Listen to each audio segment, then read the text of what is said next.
Maayong adlaw kanimo DJ Sam og ingon man sa imuhang mga viewers ug followers. Ang akong problema, kabahin kini sa akong mama ug ang relasyon niya sa akoa. Bata pa lang ko DJ Sam, di na gid mi magkasundong duha ni mama.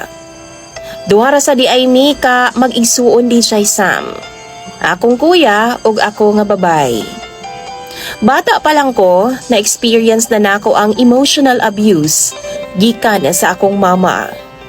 Like naa siya di mauyonan, sige ko niya yaw-yawan di siya Sam. Worst, dito pa gyud sa daghang mga tao. Mugara siya di siya Sam og yaw-yaw, labi na akong daghang tao makadungog. Karon mura kog naapektuhan ang akong tibuok nga pagkatao. Kay feeling na ako no, why ganahan sa akoa. Tibuok namong barangay, murag kay baw na manggod sa akong kahimtang. Kay sa una man good, while magyaw-yaw si mama, apilo niya ang mga bad words.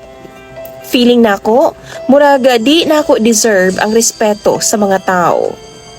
Ubus kayo ang ilang tanaw nako. Bisan sa among mga silingan DJ Sam, kung mag-add ko sa Facebook, dili ko nila i-accept. Many times na akong ginabuhat DJ Sam nga mag-friend request ko sa ilaha. Pero wa gihapon. Pero inigtanaw na ako sa ilang mga friends, kay friends man sila sa akong kuya ug ingon man sa mga igagaw. Pili ra kaayo ang akong mga friends dinhi DJ Sam. Pero wa jud ko'y friends, as in friendship ba diri sa among barangay. Feeling nako, tungod siguro sa pagpakaulaw pirmi sa akong mama sa ako kaniadto. Pasalamat kay ko DJ Sam nga na ako'y bana, kay na ako'y masultian sa akong mga kasakit. Unya karon, maulang gihapon, pakaulawan gihapon ko niya, ug iyahan na pud suginlan ang mga kabarangay sa akong bana, ug mga bisan unsa, basta mag-away mi sa akong mama DJ Sam. Ipakaubos jud ko sa kaugalingon akong inahan ni DJ Sam. Naapod siya gihatag sa ako nga baka every time nga mag-away mi iyang bawion. So karon wa na gyud ko ganahi sa iyaha. Iyaha na lang to. Ako kasagaran DJ Sam nga ilang masaligan sa tindahan kung naa sila'y lakaw. Kami rasam sa akong bana ang mag-atiman sa mga hayop kay akong kuya wa may pakialam usahay. Pero karon akong kuya, swerte sila sa ilang baka, kay nakabaligya na sila. Unya, nanasad anak usa. Ang amua DJ Sam way swerte. Pero maayo manino ng lawas. Iyang anak, gipaak sa bitin, pero karon buntis na pod.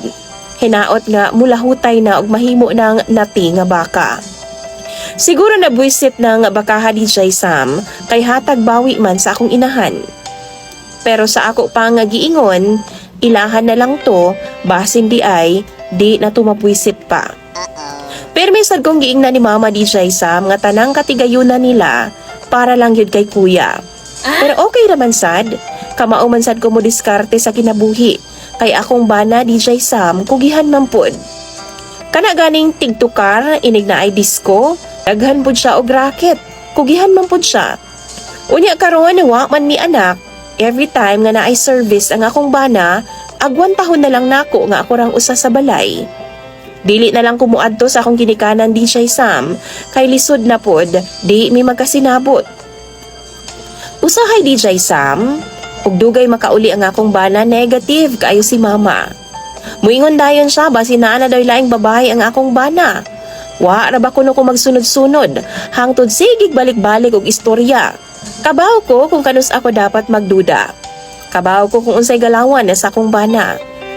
Unya DJ, karong umaabot nga Pasko ug New Year, ako ra gihapon na sa among balay. Ako ra usa mag-celebrate ug di na lang ko mag-celebrate. Kay ako ra man gihapon, wa man ko'y kauban. Akong kasing-kasing no nilayo na gyud sa akong inahan. Di na nako kaya. Mas okay na lang siguro og ari ko sa balay namo kay peaceful pa. Agwan tahon ako DJ, nga di makaadto sa akong inahan. Gusto gani unta ko nga manarbaho o gusto pud unta ko sa lugar nga way nakaila sa akoa. Mao nay giingon DJ Sam nga mas maayo pa ang physical abuse than emotional abuse. Kayo can heal the broken bones, but not the broken mind. So mao na lang to, dagan kayong salamat and more power sa inyong programa. Sa mga viewers ni mo DJ Sam, hatagi na lang po di ay ko ninyong advice sa comment section kay ako ng pambasahon.